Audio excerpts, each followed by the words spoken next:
Hello दोस्तों, कैसे हैं आप सब। उम्मीद करता हूँ अच्छे होंगे। आप सभी की तैयारी अच्छे से चल रही होगी। तो भाई आज हम बात करने वाले हैं एसएससी जीडी की हिंदी के बारे में। तो भाई हिंदी में किस टॉपिक से कितने क्वेश्चन पूछे जाते हैं, कौन सा टॉपिक इम्पोर्टेंट है और कौन सा टॉपिक आप स्किप कर सकते हैं। तो भाई आज हम इसी बारे में बात करने वाले हैं। तो भाई मैं आपको बता देता हूँ, हिंदी एक स्कोरिंग सब्जेक्ट है। हिंदी में अगर आप हिंदी भाषी स्टेट से हैं तो आपको भाई सिलेक्शन लेने के लिए हिंदी में पूरे में से पूरे लाने पड़ेंगे। भाई हिंदी में पूरे में से पूरे नंबर लाना कोई मजाक नहीं है भाई। किसी भी सब्जेक्ट में पूरे में से पूरे नंबर लाना मजाक नहीं है भाई। हिंदी में आप हिंदी भाषी स्टेट से हैं तो 16-17 क्वेश्चन आसानी से ले आएंगे, बिना पढ़े भी ले आएंगे। लेकिन भाई पूरे में से पूरे नंबर लाने के लिए आपको दिन रात मेहनत करनी पड़ेगी और भाई पढ़ना पड़ेगा आपको। बहुत अच्छी तरीके से चीज़ें कंप्लीट करनी पड़ेंगी। तो भाई आप हिंदी भाषी स्टेट से हैं तब भी आप हिंदी को हल्के में लेके ना चलें। आप हिंदी को अच्छे से तैयार करें और भाई आप विलोम शब्द, पर्यायवाची शब्द डेली 10-10, 15-15 डेली याद करें, जो याद करने वाले टॉपिक हैं। और जो समझने वाले टॉपिक हैं भाई आप समझ रहे होंगे उन्हें, आपने बैच ले रखा होगा या आप यूट्यूब से कर रहे होंगे। तो भाई उन टॉपिक्स को तो आपको समझाने की कोई ज़रूरत ही नहीं है। तो आप भाई डेली की डेली याद करते चलें, उन टॉपिक को पीछे के लिए ना छोड़ें भाई। पीछे के लिए छोड़ेंगे लास्ट के लिए तो भाई ये टॉपिक आपको लास्ट में बोझ लगने लगेंगे और कवर भी नहीं हो पाएंगे भाई कम टाइम में आप पे। और भाई एक साथ याद करने पे याद भी नहीं होते, ये भूल जाते हैं इन्हें। तो आप भाई मेरी माने तो आप अभी से 10-10, 15-15 जैसे 10 विलोम शब्द हो गए, 10 पर्यायवाची हो गए और भाई लोकोक्ति, मुहावरे हैं और वाक्यांश के लिए एक शब्द हैं, इनको आप डेली की डेली याद करो 10-10, 15-15 करके, जैसे आपकी कैपेसिटी है उस तरीके से। तो भाई आप आसानी से इन टॉपिक पे आप अपनी पकड़ बना सकते हैं। और भाई इन्हीं टॉपिक से एसएससी जीडी में ज़्यादातर क्वेश्चन पूछे जाते हैं। समझने वाले टॉपिक से कम क्वेश्चन पूछे जाते हैं और भाई जो याद करने वाले, रटने वाले टॉपिक हैं उनसे ज़्यादा क्वेश्चन पूछे जाते हैं। उन पे भाई आप अपनी पकड़ अच्छे से बना के चलनी है अभी से। तो भाई इस वीडियो के माध्यम से मेरा मकसद ये बताना कतई नहीं है कि आप, मैं बता रहा हूँ उन्हीं टॉपिक को आप पढ़ें। भाई मेरा मकसद इस वीडियो के माध्यम से सिर्फ ये बताना है कि एग्ज़ाम में किस टॉपिक से कितने क्वेश्चन पूछे जाते हैं। तो और भाई हर शिफ्ट में अलग अलग टॉपिक से क्वेश्चन पूछे जाते हैं। ऐसा नहीं है कि भाई हर शिफ्ट में एक ही टॉपिक से क्वेश्चन आते हों। किसी शिफ्ट में किसी टॉपिक से क्वेश्चन आ जाता है और किसी शिफ्ट में किसी टॉपिक से आ जाता है। तो भाई आपको हर एक टॉपिक बहुत अच्छे से कवर करना है। आपकी शिफ्ट में किसी भी टॉपिक से क्वेश्चन आ सकता है। तो आप अपने सिलेबस को, कंप्लीट सिलेबस को बहुत अच्छे से तैयार करें। भाई पहले मैं आपको एक बात बता देता हूँ, आप इन टॉपिक्स को अच्छे से देख सकते हैं और मैंने इनके सामने भाई क्वेश्चन लिख रखे हैं, किस टॉपिक से कितने क्वेश्चन आते हैं। तो भाई आपको मैं बता दूं, मैंने ये क्वेश्चन लिखे हैं। तो भाई ऐसा नहीं है कि हर शिफ्ट में इतने ही क्वेश्चन, मतलब भाई अपठित गद्यांश से तो 5 क्वेश्चन फिक्स हैं हर शिफ्ट में। लेकिन भाई वाक्यों का प्रतिस्थापन है और तत्सम, तद्भव, देश विदेश है, तो किसी शिफ्ट में क्वेश्चन देखने को मिल जाते हैं और किसी शिफ्ट में नहीं मिलते। तो भाई मैंने यहाँ पे लिखा है कि ज़्यादातर क्वेश्चन इतने तक आ सकते हैं इस टॉपिक से।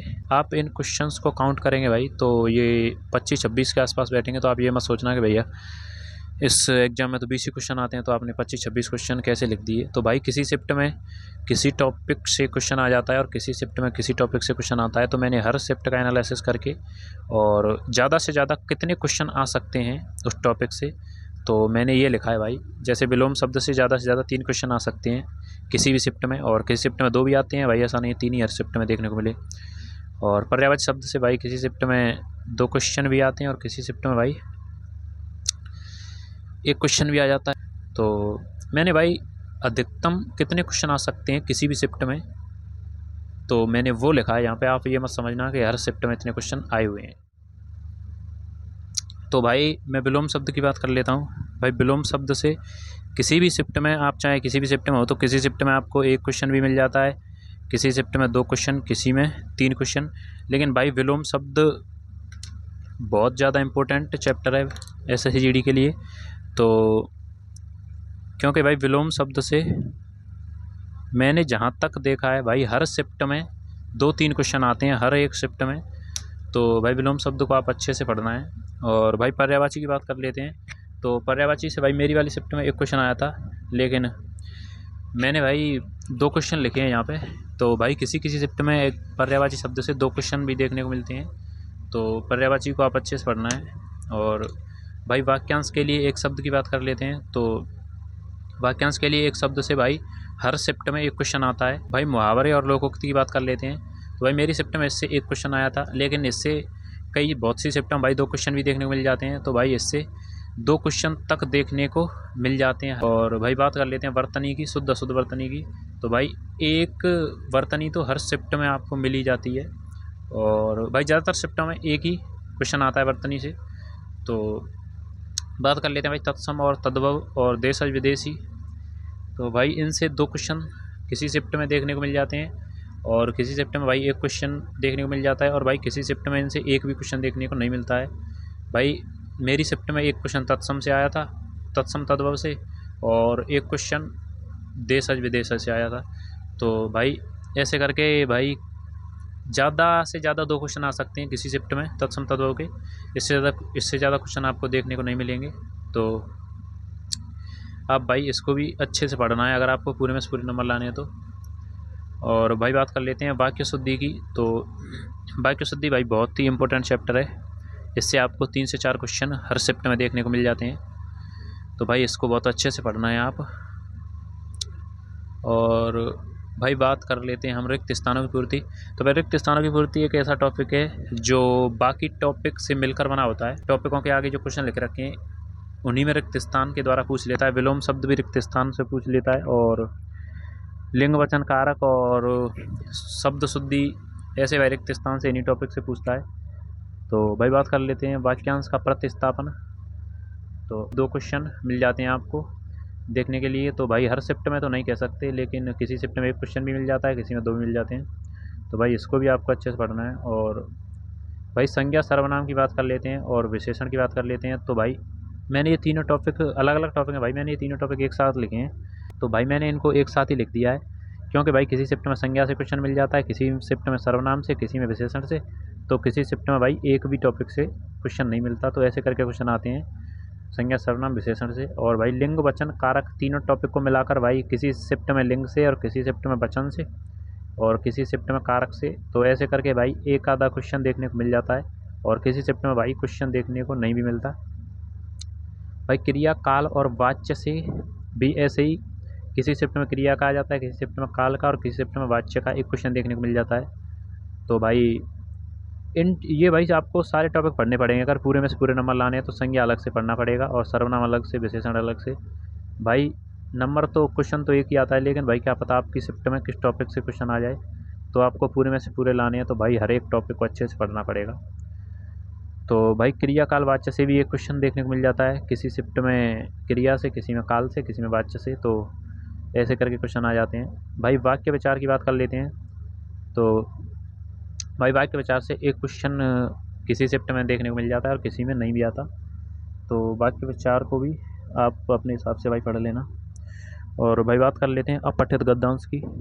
भाई हिंदी भाषी क्षेत्र के लड़के जितने भी भाई हिंदी को रट लेते हैं, और हिंदी को 20 में से 20 करने की सोचते हैं, भाई ज़्यादातर लड़कों को अगर एग्जामिनर फंसाना चाहता है तो गद्यांश में फंसा देता है। भाई ऐसे ऐसे गद्यांश दे देता है जो आपने भाई उनके बारे में आप भाई आप गद्यांश से उन क्वेश्चनों के आंसर नहीं निकाल सकते। अगर आपने वो टॉपिक पढ़ा होगा अच्छे से, आप उसके बारे में जानते होंगे, तभी आप उन क्वेश्चंस का उत्तर दे पाएंगे। अन्यथा भाई आप गद्यांश को गलत करके ही आएंगे। जैसे भाई इस बार 2025 में देखने को मिला था भाई, ज़्यादातर स्टूडेंट के क्वेश्चन गद्यांश में गलत हुए थे। भाई मेरी वाली शिफ्ट में महाभारत से गद्यांश आया था, तो उसमें भाई 1-2 क्वेश्चन तो ऐसे थे जो गद्यांश से ही हल हो रहे थे, और भाई 2-3 क्वेश्चन ऐसे थे जिनके बारे में भाई अगर मैंने महाभारत देखा होता, या मुझे महाभारत के बारे में बहुत अच्छी तरह से जानकारी होती, तभी मैं उनका उत्तर दे पाता। तो भाई गद्यांश पे आप अच्छे से प्रैक्टिस करके जाना है। गद्यांश से 5 क्वेश्चन आते हैं आपको। भाई जैसे कहीं भी किसी भी बुक में गद्यांश मिले तो आप डेली 2-3 गद्यांश की प्रैक्टिस कर सकते हैं अभी से। कहीं भी मिले भाई, आपको किसी भी बुक में मिल जाए गद्यांश, तो आप वहाँ से प्रैक्टिस करते रहें, गद्यांश आपका अच्छा हो जाएगा। तो भाई आज हमने हिंदी की बात कर ली। भाई मैंने चारों सब्जेक्ट के इम्पोर्टेंट टॉपिक्स के बारे में बात कर ली है अब तक। तो भाई अगली वीडियो आप कमेंट कर देना किस चीज़ के ऊपर बनानी है। और भाई वीडियो अच्छी लगी हो तो वीडियो को लाइक कर दें भाई। ये चैनल आपके एग्ज़ाम तक आपके बहुत काम आएगा और आपको इस चैनल से भाई बहुत ज़्यादा मदद मिलेगी आपके एग्ज़ाम को क्रैक करने में। और आप कहाँ कहाँ गलती करते हैं और कहाँ गलतियों को सुधारना है, मैं आपको वीडियो के माध्यम से भाई हर मोड़ पे आपको गाइड करता रहूँगा भाई, जितना मुझे एक्सपीरियंस है, जितना मैंने जाना है। तो आप चैनल को सब्सक्राइब और भाई बेल आइकन को प्रेस करके रखना है। तो भाई आज के लिए इतना ही, मिलते हैं अगली वीडियो में। जय हिंद, जय भारत।